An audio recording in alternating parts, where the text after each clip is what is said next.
नमस्ते प्यारे साथियों, आदाब, सुप्रभात, गुड मॉर्निंग। कैसे हो? सबकी तैयारी चल रही है, अपने लक्ष्य की ओर आप बिल्कुल लगे हुए हो। आपको पता ही है अभी जो कोरोना की वैश्विक महामारी जो चल रही है उसमें अपन के 3 योद्धा ढाल बन के काम कर रहे हैं, सफाई कर्मी, स्वास्थ्य कर्मी और पुलिस कर्मी। तो उनका सम्मान कीजिए, तभी अपना देश सुरक्षित होगा।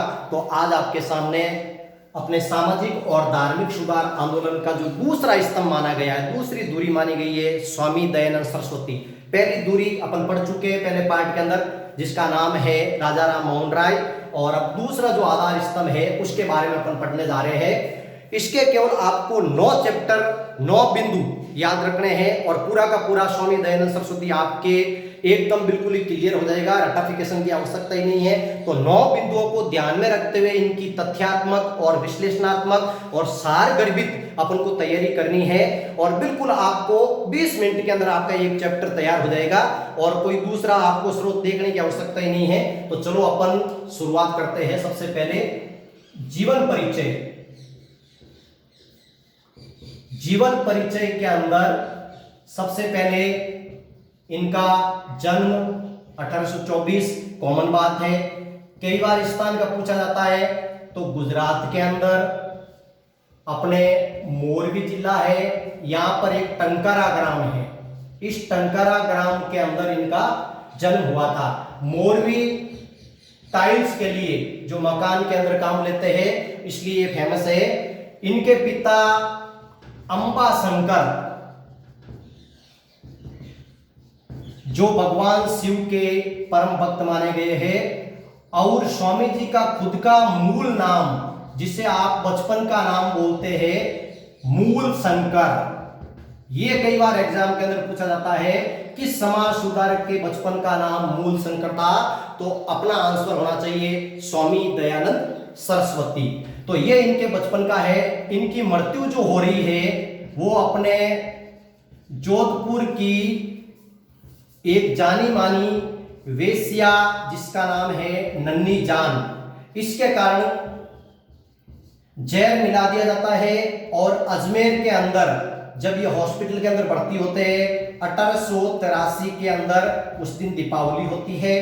दीपावली के दिन इनका देहांत हो जाता है और अजमेर के विनय भवन में इनकी समाधि बनी हुई है। तो ये इनका है जन्म और इनका जीवन परिचय। तो पहला बिंदु अपन को ये पढ़ना है और इससे बिल्कुल क्लियर हो जाएगा। दूसरा इनको पढ़ना है अपन का इनके जो वैराग्य उत्पन्न हुआ। तो एक तो बहन की अचानक मृत्यु हो जाना जिससे 16 वर्ष की आयु में वैराग्य उत्पन्न हो गया। तो दूसरा ये पहला इसका अपन को बहन की मृत्यु का। दूसरा अपन को अंबाशंकर के साथ महाशिवरात्रि के दिन शिव मंदिर जाते हैं और मूर्ति पर चूहे प्रसाद ले जाते हैं। तो अपने पिता से पूछते हैं कि ये चूहे क्या कर रहे हैं, ऐसे कैसे भगवान है जो चूहों से रक्षा नहीं कर सकते, वो हमारी रक्षा क्या करेंगे। तो ऐसे करके मूर्ति पूजा से भी इनका विश्वास उड़ जाता है और मात्र 24 वर्ष की आयु में ये घर त्याग देते हैं। ऐसे करके घर त्याग देते हैं। अब ये परिवारजन बन गई। परिवारजन कहते हैं घूमने फिरने वाला साधु। तो 2 बिंदु अपने ये आ गए। तीसरा इसका जो बिंदु आ रहा है, तो दूसरा बिंदु आ गया इसका जैसे अपने ग्रह त्याग की घटना। तीसरा आ रहा है गुरु मिलन। याद कुछ नहीं करना है, गुरु मिलन का मतलब 2 गुरुओं से इसकी मुलाकात होती है। पहले गुरु होते हैं पूर्णानंद, जहां से इन्होंने वेदों की शिक्षा प्राप्त की और दंड प्राप्त किया। दंड का मतलब होता है संन्यास धारण किया इस गुरु के कारण। और इस गुरु ने ही मूल शंकर का नाम दयानंद सरस्वती रखा। अब ये दयानंद सरस्वती के नाम से प्रसिद्ध हो गए। दूसरे इनके गुरु है जिसका नाम है विरजानंद। तो विरजानंद को वेदों का दार्शनिक ज्ञाता माना गया है। जो वेदों का दार्शनिक जो दार्शनिक जो ज्ञान सीखा था वो विरजानंद से ही सीखा था। तो कई बार ये क्वेश्चन आता है कि वेदों का ज्ञान किससे प्राप्त किया, तो अपना आंसर उसमें विरजानंद होना चाहिए, न कि पूर्णानंद। पूर्णानंद यदि सन्यास का पूछा जाए तो स्वामी पूर्णानंद लिखना है, और वेदों का पूछा जाए तो विरजानंद लिखना है। तो ये हो गए इसका गुरु मिलन। फिर इसके प्रमुख नारे, स्वामी दयानंद सरस्वती ने 3-4 प्रमुख नारे दिए हैं। वेदों की ओर लौटो, वेदों की ओर लौटो, बहुत फेमस नारा है, कई बार बोलते हैं। दूसरा, तीर्थ यात्रा व्यर्थ है, यह अंधविश्वास दर्शाती है, यह अंधविश्वास दर्शाती है, ये इनका दूसरा प्रमुख नारा।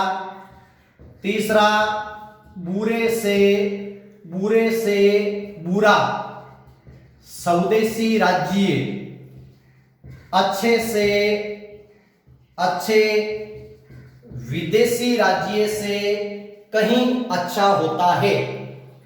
चौथा, वेद भारत के आधार स्तंभ है, वेद भारत के आधार स्तंभ है। और एक और फेमस नारा जिसमें पूर्ण रूप से राष्ट्रवाद झलकता है, भारत भारतीयों के लिए है।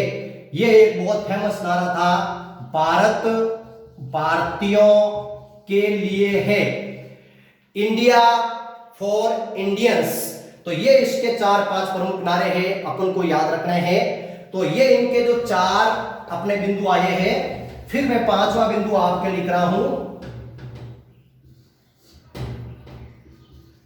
विवादास्पद कार्य। स्वामी जी के विवादास्पद कार्य क्या रहे हैं, अपन को 2 के बारे में जिक्र करना है, जिनमें से पहला है शुद्धि आंदोलन। इन्होंने शुद्धि आंदोलन चलाया जो बहुत विवादास्पद रहा है। और दूसरा, गोरक्षा आंदोलन। ये 2 कार्य इनके ऐसे थे जो बहुत ही विवादास्पद रहे हैं, जिन पर बहस होती रही है। शुद्धि आंदोलन पंजाब के होशियारपुर से शुरू हुआ था। वे भारतीय हिंदू जिन्होंने किसी प्रलोभन से या किसी डर के मारे या अन्य किसी कारण से जिन्होंने इस्लाम ग्रहण कर लिया या कोई दूसरा धर्म ग्रहण कर लिया है, उनको पुनः यज्ञ के द्वारा, हवन के द्वारा और उनके साथ बैठकर सब बोझ करके उन्हें पुनः हिंदू रीति रिवाज से वापस हिंदू बनाया जाता था। वो है शुद्धि आंदोलन। वैसे शुद्धि आंदोलन बाबा रामदेव ने भी चलाया था। एक शुद्धि आंदोलन दक्षिणी भारत के अंदर महादेव गोविंद रानडे ने भी चलाया था। तो ऐसे करके ये शुद्धि आंदोलन अपने 3 हो गए, ध्यान रखना। ये जो शुद्धि आंदोलन है, हिंदुओं को पुनः शुद्ध करके हिंदू बनाना, और रामदेव जी ने अपने सांप्रदायिकता को मिटाने के लिए शुद्धि आंदोलन चलाया था। और महादेव गोविंद रानडे का जो शुद्धि आंदोलन है वो मद्य निषेध, शराब को बंद करने से और शादियों के अंदर जो फालतू का अपन खर्चा करते हैं उसको बंद करने से संबंधित था। और फिर दूसरा इनका विवादास्पद जो कार्य है, गोरक्षा आंदोलन। इसके लिए इन्होंने गोरक्षिणी एक सभा गठित की थी, और ये आंदोलन भी इनका बहुत विवादास्पद रहा है। और फिर छठा इनका जो है, स्वामी के फोर सौ का सिद्धांत, 400 का सिद्धांत। इसमें कुछ नहीं है, इन्होंने 400 के बारे में बताया। सबसे पहले इन्होंने चर्चा की है स्वदेशी, फिर दूसरा इन्होंने चर्चा की है स्वराज्य, फिर तीसरी चर्चा की है स्वधर्म, और चौथा इन्होंने बताया है स्वभाषा। ये इनके 400 का सिद्धांत है, अपन को अच्छी तरीके से रख लेना है। 7वां इनका जो अपने बिंदु आ रहा है, बिल्कुल इनके द्वारा रचित पुस्तकें, इनके द्वारा रचित पुस्तकें। इन्होंने बहुत सारी पुस्तकें लिखी है। सबसे फेमस जो पुस्तक है वो है सत्यार्थ प्रकाश। ये लिखी थी 1874 के अंदर। इसका शाब्दिक अर्थ होता है जो सत्य की पूर्ण रूप से सही व्याख्या करती हो, प्रकाश डालती हो और सही सही बात बताती हो, वो है सत्यार्थ प्रकाश। 1874 के अंदर लिखी गई थी, हिंदी भाषा के अंदर लिखी गई थी। और इसके अंदर कुल 14 अध्याय है। इसके अंदर ईसाई धर्म और इस्लाम धर्म के अंदर जो अपने हिंदू धर्म को संकीर्ण बताया जा रहा था, उसके बारे में इसमें खुलासा किया है। और कुल 14 अध्याय है। कहते हैं कि सत्यार्थ प्रकाश का अधिकांश जो अंश लिखा गया था वो इस झील के किनारे बैठ के लिखा गया था। इट मीन्स हमारे राजस्थान से इनका गहरा नाता था। सत्यार्थ प्रकाश एक ऐसी पुस्तक है जिसका 25 से भी अधिक भाषाओं में अपना इसका प्रकाशन हो चुका है और अब ये बनारस से प्रकाशित होती है। अभी इसका जो मुख्यालय है वो बनारस है। फिर इन्होंने ऋग्वेदादि भाषीय नाम से एक और ग्रंथ लिखा। फिर इन्होंने वल्लभाचार्य मत खंडन, अद्वैत मत खंडन, पंचमहायज्ञ विधि, ऐसे करके इन्होंने बहुत सारी पुस्तकें लिखी है। ये हिंदी को राष्ट्रभाषा बनाने के हिमायती थे और इन्होंने हिंदी की पुरजोर से हिमायत की थी। तो ये हो गई इनकी रचित पुस्तकें। फिर इनका जो 7वां आ रहा है, बिल्कुल आप परिचित ही हो और कई बार अपने एग्जाम के अंदर वहां से क्वेश्चन पूछा जाता है, आर्य समाज। बिल्कुल परिचित हो आर्य समाज। ये जो आर्य है ना, अपन एक जाति विशेष की ओर सूचित करते हैं, जबकि इसका सही देखा जाए आर्य का शाब्दिक अर्थ होता है गुण। लेकिन आर्य और अनार्य हमने दो जातियां बना दी है, जबकि इसका शाब्दिक अर्थ होता है गुण।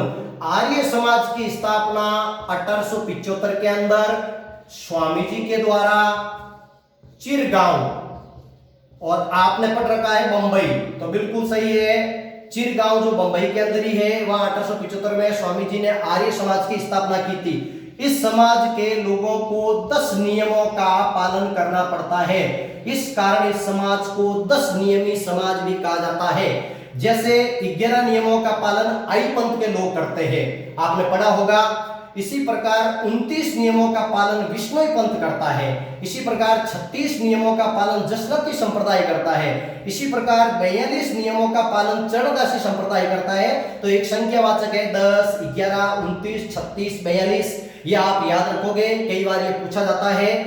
आर्य समाज का जो मुख्य उद्देश्य था इसको बनाने का, वैदिक धर्म की पुनर्स्थापना करनी या वेदों की पूर्ण रूप से प्रामाणिक व्याख्या करनी। इन्होंने कहा कि वेद अपौरुषेय है, वेद देवीय है, वेद अपरिवर्तनीय है, वेद साक्षात है, भगवान है। सब तरीके से इन्होंने वेदों के बारे में कहा। तभी तो इन्होंने एक नारा दे दिया, गो टू दी वेदास, वेदों की ओर लौटो। ये सबसे प्रमुख नारा था। तो एक तो उद्देश्य ये था कि वेदों की पुनः व्याख्या करना।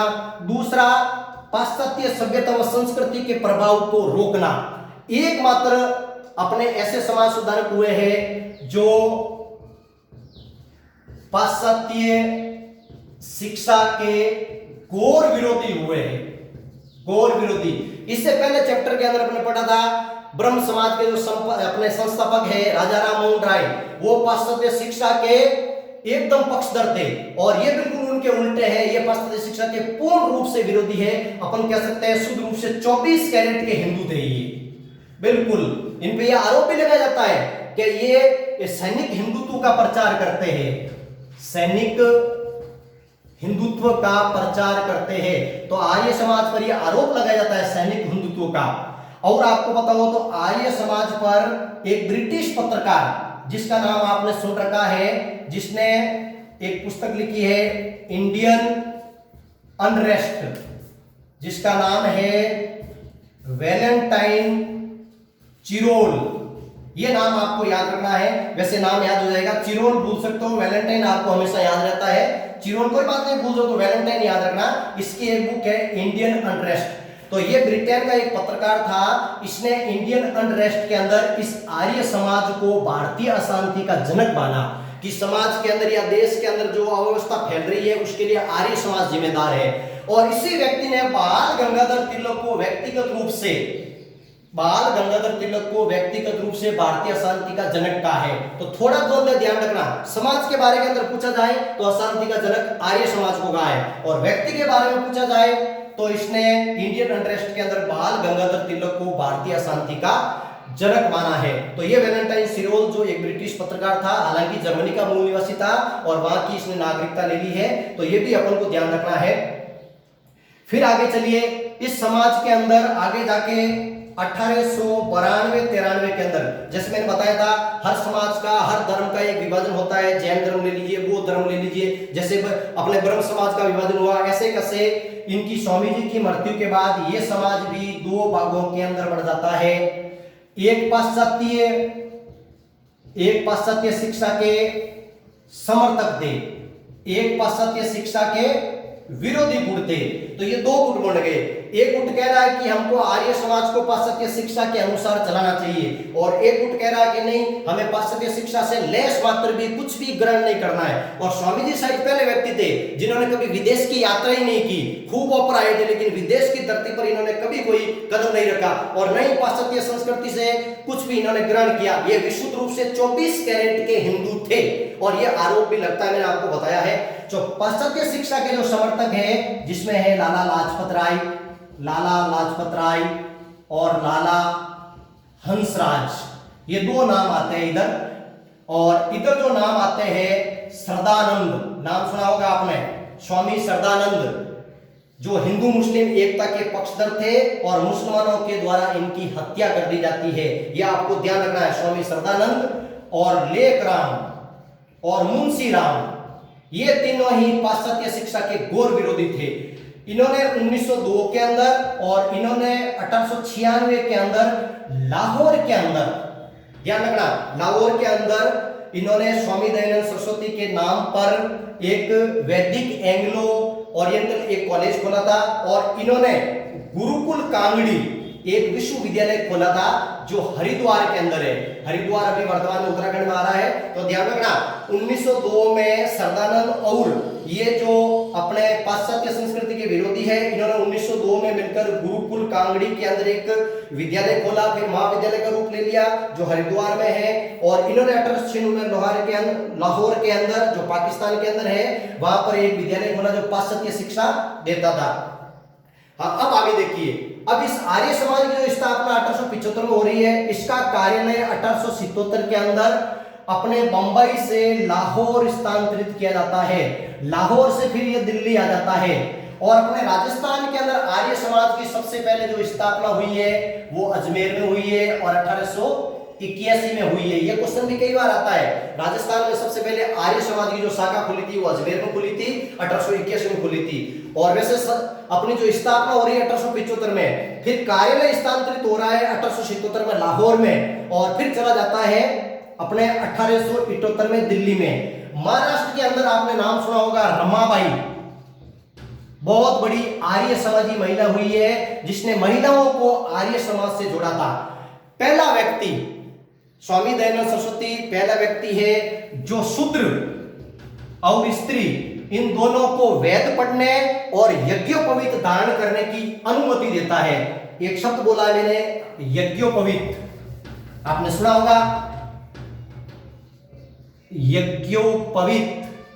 इसका मतलब होता है जनेऊ, जो ब्राह्मणों से संबंधित है, जो अपने सूत का धागा होता है पहना जाता है। तो इसने कहा कि स्त्री भी जनेऊ धारण कर सकती है और शूद्र भी कर सकता है, और ये वेद भी पढ़ सकते थे। जैसे साहित्य में पढ़ा होगा आपने कि शूद्र यदि कोई वेद सुनता भी था, पढ़ने की तो दूर की बात, यदि कोई सुनता भी था तो उसके कानों में शीशा भर दिया जाता था। लेकिन इसने इनकी पैरवी की कि शूद्र और स्त्री वेद पढ़ सकते हैं, यज्ञोपवीत धारण कर सकते हैं। तो यह है आर्य समाज के बारे में। अब इनकी अपने राजस्थान की यात्रा कैसी रही, राजस्थान के अंदर भी इनका प्रवास रहा है। राजस्थान के अंदर वैसे एक कॉमन शब्द आता है, उस समय 1857 की क्रांति चल रही थी, तो 1857 की क्रांति की ये प्रेरणा स्रोत रहे हैं, इनसे प्रेरणा मिली है क्रांतिकारियों को। और आपने नाम सुना होगा गोविंद गिरी जो आदिवासियों के अंदर बहुत फेमस हुए हैं और डूंगरपुर के रहने वाले हैं। तो गोविंद गिरी के प्रेरणा स्रोत भी स्वामी दयानंद सरस्वती रहे हैं। अपन इनको गुरु मान सकते हैं। गोविंद गुरु के जो गुरु है वो स्वामी दयानंद सरस्वती है। राजस्थान में सबसे पहले ये करौली के अंदर आए थे। उस समय करौली का शासक मदन पाल सिंह था। ये मदन पाल सिंह वही है जो अंग्रेजों का पिट्ठू था, और इसके लिए स्वामी दयानंद सरस्वती ने इसको उलाहना भी दी थी। कहा कि भाई ये अच्छी बात नहीं है, आप अपने भाइयों के साथ रहिए। तो यहाँ सबसे पहले इनका आतिथ्य स्वीकार किया था करौली के अंदर। करौली से फिर अपने ये आ जाते हैं उदयपुर। उदयपुर के अंदर उस समय महाराजा होते हैं सज्जन सिंह जी। इनके आमंत्रण पर ये यहाँ आए और यहाँ पर ये काफी टाइम तक रुके। गुलाब बाग जो उदयपुर के अंदर है, वहां पर एक महल का नाम है नौलखा महल। नौलखा महल के अंदर इनको ठहराया गया। नौलखा शब्द आते ही बहुत सारे याद आ रहे होंगे। नौलखा महल भी है, नौलखा दरवाजा भी है, नौलखा झील भी है और नौलखा किला भी है। तो ये थोड़ी चीजें आपको कॉमनली याद करनी है। महल का पूछे तो उदयपुर, दरवाजा का पूछे तो रणथंभौर दुर्ग का जो मुख्य दरवाजा है उसको नौलखा दरवाजा कहते हैं। नौलखा झील जो है वो बूंदी में है और नौलखा जो किला है वो झालावाड़ के अंदर है। ये विशेष आपको ध्यान रखना है। तो यहाँ ठहराया गया और पिछोला झील के किनारे जैसे मैंने बताया था वहां पर इन्होंने सत्यार्थ प्रकाश का कुछ अंश लिखा था और ये सत्यार्थ प्रकाश सबसे पहले इसका जो प्रथम प्रकाशन हो रहा है वो अजमेर के अंदर हो रहा है। कई बार क्वेश्चन आता है सत्यार्थ प्रकाश लिखी गई थी पिछोला झील के किनारे बैठ के, लेकिन इसका जो प्रथम प्रकाशन हुआ, जो प्रिंट हुई, जो छापी गई थी वो अजमेर के अंदर छापी गई थी। प्रथम इसका प्रकाशन हुआ है वो अजमेर के अंदर हुआ है। फिर यहां से ये जोधपुर महाराजा के आमंत्रण पर अपने जोधपुर आते हैं। उस समय जोधपुर के जो शासक होते हैं वो जसवंत सिंह द्वितीय होते हैं और इनका प्रधानमंत्री होता है सर प्रताप। तो इनके आमंत्रण पर स्वामी जी जोधपुर पधारे। इनको यहां पर आपको पता हो राई का बाग पैलेस के अंदर ठहराया गया। जब ये एक बार जसवंत सिंह जी के दरबार में गए तो इनके बगल में नन्ही जान जो जसवंत सिंह की मासूका थी, रखेल थी, प्रेयसी थी, शुद्ध शब्द है प्रेयसी थी या प्रेमिका थी, तो बिल्कुल इनके सिंहासन पर बगल में बैठी थी। तो स्वामी जी के मुंह से अनायास न चाहते हुए भी एक शब्द निकल पड़ा, शेरों के सिंहासन पर कुतिया का क्या काम है, कुतिया का क्या काम है। तथा इस नन्ही जान की खटिया भी इन्होंने फेंक दी थी। तो ये शब्द ही स्वामी जी के मृत्यु का कारण बना। नन्ही जान रसोई के पास जाती है जिसका नाम होता है गौड़ मिश्र, पूरा नाम है जगन्नाथ गौड़ मिश्र। इस रसोई के पास जाती है और सुबह के नाश्ते के अंदर दूध के अंदर जहर मिला दिया जाता है। स्वामी जी पी लेते हैं और थोड़ी देर बाद स्वामी जी को पता चल जाता है कि नन्ही जान ने अंदर प्रवेश कर लिया है, अब मैं जीवित नहीं रहूंगा। स्वामी जी की तबीयत बिगड़ी और उनको अजमेर रेफर किया गया, क्योंकि उस समय आपको पता हो अपने राजपुताने का जो एजीजी बैठता था वो अजमेर बैठता था और हॉस्पिटल की जो आधुनिक सुविधा थी वो अजमेर में ही थी। तो इनको जोधपुर से अजमेर रेफर किया जाता है और वहां पर दीपावली के दिन, उस दिन दीपावली थी, बहुत बड़ी हस्ती, दीपावली के दिन एक तरफ अपन खुशी से दिए जला रहे हैं और दूसरी तरफ हमारे बीच से एक चमकता सितारा हमेशा के लिए विलीन हो रहा है। महावीर स्वामी की मृत्यु भी दीपावली के दिन हुई थी, संत विनोबा भावे की मृत्यु भी दीपावली के दिन हुई थी। तो बहुत सारे हादसे हुए हैं। दीपावली खुशियां भी देती है और कई अपन के ये जो ऐसी हस्तियां सदियों में एक हो पाती है उनको भी यहाँ से अपन के बीच में से उठा के ले गई है। तो दीपावली के दिन याद रखना, स्वामी दयानंद सरस्वती की, संत विनोबा भावे की और महावीर स्वामी की मृत्यु दीपावली के दिन हुई है। तो यहाँ पर इनको रेफर किया जाता है, इलाज के दौरान इनकी मृत्यु हो जाती है और बिनाय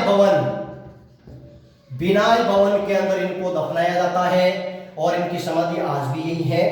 तो ये अपने जो 7-8 बिंदु है इनको लेकर अपन इस स्वामी दयानंद सरस्वती के बारे में पूरा पढ़ सकते हैं। अब वो रोचक तथ्य 4-5 जो मैंने अभी तक बताए नहीं है, जो अपने बिल्कुल स्वामी जी से संबंधित है, वो अपन को याद रखने हैं। सबसे पहला तथ्य है स्वामी जी को उत्तरी भारत का हिंदू लूथर कहा जाता है। यह अपन को विशेष याद रखना है। एक लूथर किंग हुआ था ये उत्तरी भारत के हिंदू लूथर है। वैसे लूथर हुआ था जिसने प्रोटेस्टेंट एक आंदोलन चलाया था यूरोप के अंदर, बाइबिल के खिलाफ चलाया था और अपने हिसाब से बाइबिल की व्याख्या की थी। तो वो लूथर जो एक बहुत बड़ा समाज सुधारक था, उससे तुलना की जा रही है। तो ये उत्तरी भारत के हिंदू लूथर कहलाते हैं। सबसे पहले नमस्ते शब्द का प्रयोग स्वामी जी ने किया था और आर्य समाजी जब आपस में मिलते थे तो नमस्ते से अभिवादन करते थे। स्वामी जी पहले व्यक्ति थे जिन्होंने वेद को, जो वेद है अपने, वो शूद्र और स्त्री के लिए इनको छूट दी थी कि ये भी ग्रहण कर सकते हैं। स्वामी जी पहले व्यक्ति है जिन्होंने कभी भी विदेशी भूमि पर पैर नहीं रखा और न ही विदेशी सभ्यता और संस्कृति का एक अंश स्वीकार किया। स्वामी मूर्ति पूजा के बिल्कुल खिलाफ थे। स्वामी जी वेद को भारत का आधार स्तंभ मानते थे। तो ये बहुत सारे ऐसे स्वामी जी के बारे में तथ्य है जो अपन को याद करना है। तो ये अपन के स्वामी दयानंद सरस्वती है जिनके बारे में अपन को थोड़ा सा याद करना है। इन 9 बिंदुओं को लेकर अपने चर्चा करनी है और बिल्कुल आपको ये वीडियो पसंद आया होगा। इस वीडियो को आप लाइक करें, शेयर करें, सब्सक्राइब करें और फिर नेक्स्ट अपना एक नया कोई वीडियो जो आपके सिलेबस से संबंधित है अपन बहुत जल्द आपके सामने लेके आएंगे। तब तक के लिए जय हिंद, नमस्ते।